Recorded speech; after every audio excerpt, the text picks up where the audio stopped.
1599 খ্রিস্টাব্দে পর্তুগিজদের দ্বারা এই চার্চ, এই ব্যান্ডেল চার্চ প্রতিষ্ঠিত হয়েছিল। বছরের জিনিস এখানে এত সুন্দর করে সংরক্ষিত করা হয়েছে। ছাদ থেকে পুরো ভিউটাকে দেখো, কত সুন্দর লাগছে।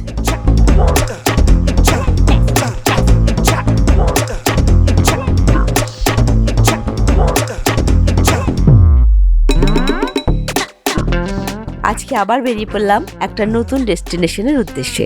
প্রথমে আমরা ব্যারাকপুর থেকে নৈহাটি চলে এলাম, আর নৈহাটি থেকে ব্যান্ডেল লোকাল ধরে সোজা ব্যান্ডেল।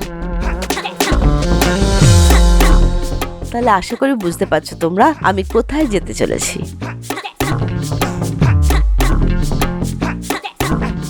1 নম্বর প্ল্যাটফর্ম দিয়ে বেরিয়ে বাঁদিকেই রয়েছে অটো স্ট্যান্ড। সেখান থেকে আমি অটোতে উঠে পড়লাম। ভাড়া মাত্র 20 টাকা। দাদা, ব্যান্ডেল চার্চের অটো এগুলো আমরা 3 জন। না না, আমি ওখানেই যাবো। কত করে আছে? 20 টাকা করে। তবে রিজার্ভ করেও কিন্তু আপনারা যেতে পারেন। আমাদের সেটা প্রয়োজন হয়নি, কারণ আমরা শুধুই ব্যান্ডেল চার্চ যাবো। প্রথমে এটাই আমাদের ঠিক করা ছিল, তাই জন্য ব্যান্ডেল চার্চের উদ্দেশ্যেই আমি চলে গেলাম। এই অটো স্ট্যান্ড থেকে ব্যান্ডেল চার্চের দূরত্ব হলো 2 কিলোমিটার। তোমাদের জানিয়ে রাখি, ব্যান্ডেল শব্দটি এসেছে বন্দর শব্দ থেকে, যার অর্থ হলো বন্দর। শহরটি 15 শতকের গোড়ার দিকে পর্তুগিজ বসতি স্থাপনকারীদের দ্বারা প্রতিষ্ঠিত হয়েছিল। ব্যান্ডেল চার্চের পোশাকি নাম হলো Basilica of the Holy Rosario. প্রতিষ্ঠিত হয়েছিল 1660 খ্রিস্টাব্দ নাগাদ। মেরি মাতার প্রতি উৎসর্গিত এই চার্চটি।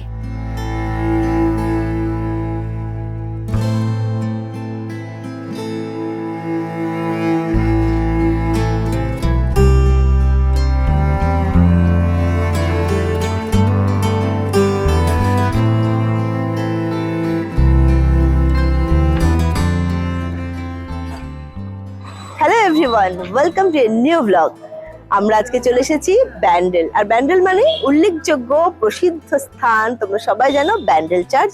আমাদের ব্যান্ডেল ট্যুরে ফার্স্ট আমরা ব্যান্ডেল চার্চে এসেছি। পরে আমাদের ডেস্টিনেশন কি আমি জানি না, সেটা আমি পরে ডিসাইড করব। তবে আজকে আমি চলে এসেছি ব্যান্ডেল চার্চে, আর সেখানে আমরা পুরোটা দেখবো, তোমাদের সঙ্গে শেয়ার করব। ঢোকবার জন্য কোনো প্রবেশ মূল্য নেই, আর টাইমটাও এখানে দেওয়া আছে 8টা থেকে 4:50 পর্যন্ত, বিকাল 4:50 পর্যন্ত।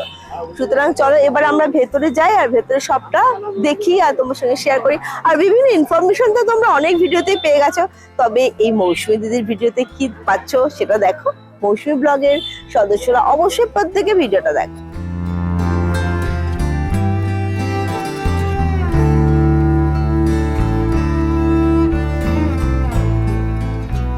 '1599 খ্রিস্টাব্দে পর্তুগিজদের দ্বারা এই চার্চ, এই ব্যান্ডেল চার্চ প্রতিষ্ঠিত হয়েছিল।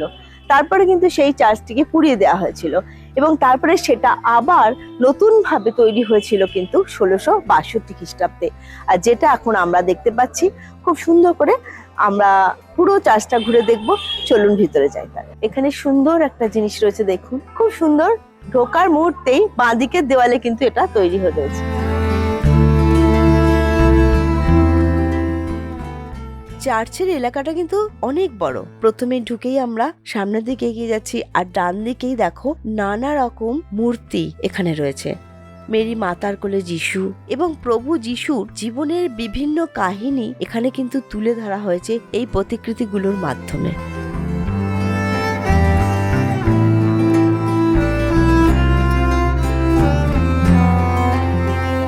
এখানে কিন্তু পরিষ্কার করে লেখা আছে, দয়া করে মাঠে বসবেন না, ডাস্টবিনে ব্যবহার করুন, মাঠে খেলবেন না। এখানকার বাগানটা দেখো, খুব সুন্দর, ওয়েল মেইনটেইন। বাগানের মধ্যে খুব সুন্দর সুন্দর স্ট্যাচুও করা রয়েছে, ফুলের গাছ খুব, কিন্তু ওখানটায় কাউকে ঢুকতে দেওয়া হয় না। সুন্দর করে সাজানো রয়েছে।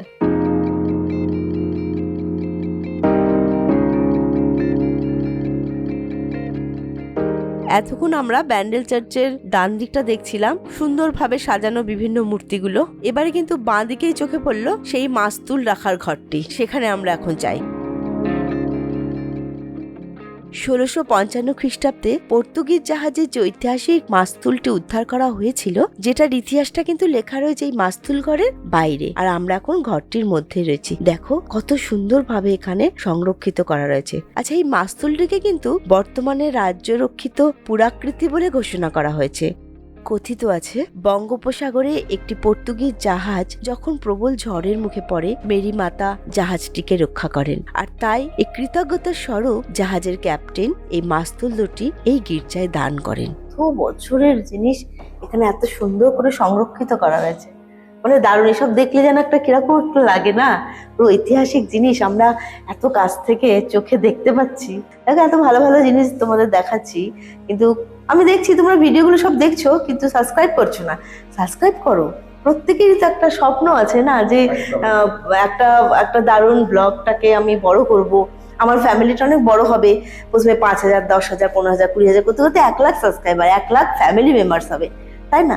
তার জন্যে কি করা দরকার, তোমাদের সাবস্ক্রাইব করো। শুধু দেখলে হবে না, ভিডিওটা সাবস্ক্রাইব করো আর মৌসুমী ব্লগের সদস্য হয়ে যাও, তাহলে তো দারুণ মজা হবে।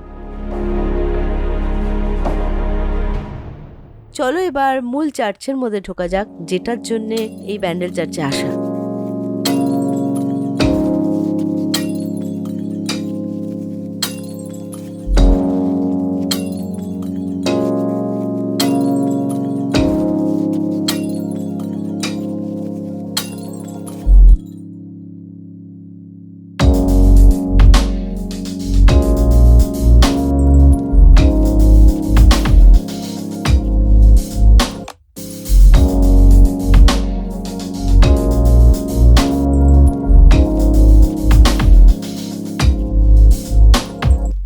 প্রতি বছর 25শে ডিসেম্বর এবং 1 জানুয়ারি জনসাধারণের নিরাপত্তার উদ্দেশ্যে এই প্রার্থনা গৃহ কিন্তু বন্ধ থাকে, আর প্রতি রবিবারও কিন্তু প্রার্থনা গৃহ বন্ধ থাকে। যেহেতু আমরা রবিবারে গেছিলাম, তার জন্য কিন্তু আমরা প্রার্থনা গৃহে প্রবেশ করতে পারিনি, তবে সবটাই আমরা খুব ভালো করে ঘুরে দেখেছি।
এবার আমরা সিঁড়ি দিয়ে উঠে এলাম গির্জার ছাদে।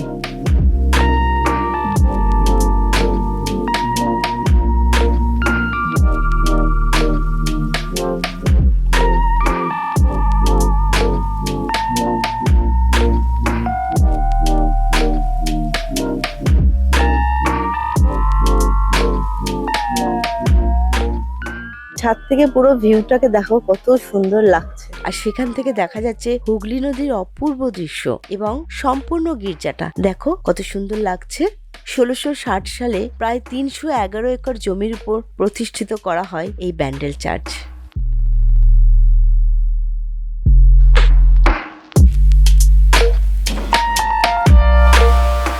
পুরো চার্চ ঘুরলাম, দেখলাম, আর আপনাদেরও দেখানোর চেষ্টা করলাম।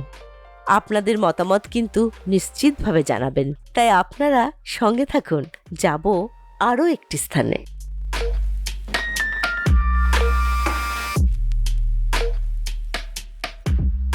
তাহলে ব্যান্ডেল চার্চটা কেমন লাগলো গৌতম দা, তোমার কেমন লাগলো? আমার তো খুব ভালো লাগলো, অনেক ভিড়ভাড়, শান্ত শিষ্ট সুন্দর একটা পরিবেশ, আর এত স্নিগ্ধতা, নীরবতা, মানে একটা আলাদা টাচ মনের, যাকে বলে। মানে তোমরা এলে ফিল করবে, যারা এসে গেছো তারা তো জানোই, আর যারা আসোনি এখনো তারা অবশ্যই চলে আসো।